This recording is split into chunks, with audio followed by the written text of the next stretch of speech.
Hahaha, ada-ada saja pertanyaannya. Tuhan tebus dosa ke siapa?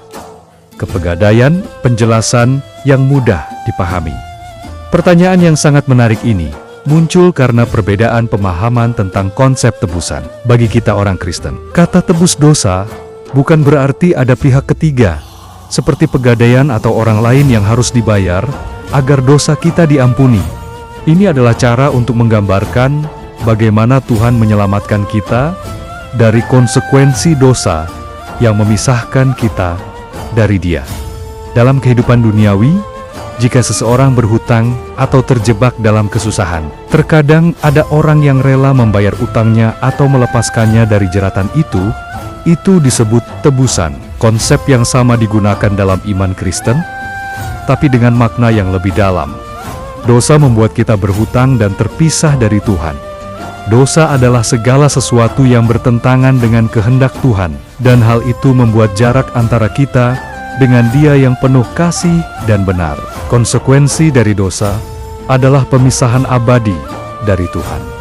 Tuhan sendiri yang menjadi juru tebus kita. Tidak ada pegadaian atau pihak lain yang bisa menerima pembayaran untuk dosa kita. Karena kasih-Nya yang sangat besar, Yesus Kristus rela mati di kayu salib untuk menanggung konsekuensi dosa kita. Ia yang tidak berdosa sama sekali, mengambil beban dosa seluruh manusia agar kita bisa kembali berdamai dengan Tuhan. Tebusan ini adalah anugerah yang tak ternilai. Kita tidak bisa membayar atau mendapatkannya dengan usaha sendiri. Ini adalah pemberian kasih dari Tuhan yang ingin kita hidup dalam hubungan yang baik dengan Dia lagi. Konsep tebusan dalam Islam dan Kristen ada perbedaannya. Konsep tebusan dalam Islam. Dalam agama Islam, tidak ada konsep Tuhan yang menjadi juru tebus atau tebusan dosa melalui pengorbanan seseorang. Setiap orang bertanggung jawab penuh atas dosanya sendiri. Tidak ada makhluk yang bisa menanggung dosa orang lain. Tuhan Maha Pengampun dan Maha Penyayang. Dosa bisa diampuni melalui taubat yang tulus, ibadah, sedekah, dan amal syaleh. Ada keyakinan bahwa Nabi Adam dan Hawa mendapatkan ampunan setelah bertobat, dan setiap manusia diharapkan untuk memperbaiki diri sendiri agar mendapatkan rahmat Tuhan. Perbedaan dengan kekristenan. Keduanya berbeda secara mendasar. Dalam Kristen, tebusan dosa dilakukan oleh Yesus Kristus yang adalah Tuhan yang menjadi manusia. Dia yang tidak berdosa menanggung dosa manusia agar hubungan dengan Tuhan bisa pulih. Ini dianggap sebagai anugerah kasih yang tidak bisa dicapai dengan usaha sendiri.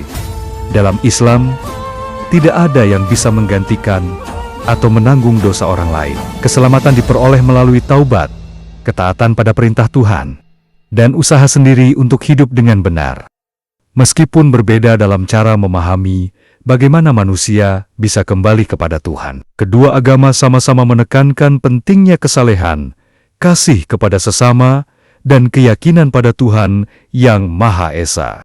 Perbedaan ini adalah bagian dari keragaman pemahaman tentang cinta dan keadilan Tuhan, yang patut kita hormati satu sama lain. Ketika kita menjawab pertanyaan seperti ini, lakukan dengan hati yang ringan dan penuh rasa humor jika perlu. Karena pertanyaan ini mungkin datang dari rasa ingin tahu yang tulus.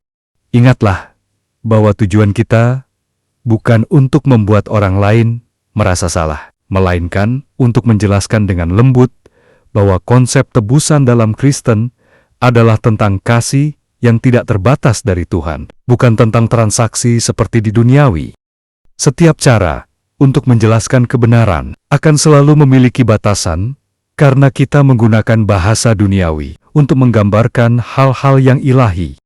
Yang terpenting adalah kita bisa menyampaikan pesan intinya, bahwa Tuhan mencintai kita begitu dalam, sehingga Dia rela melakukan apa saja untuk menyelamatkan kita. Mari kita selalu menjawab setiap pertanyaan dengan kasih dan penghormatan, karena setiap orang berhak untuk memahami keyakinan kita dengan cara yang mudah dimengerti.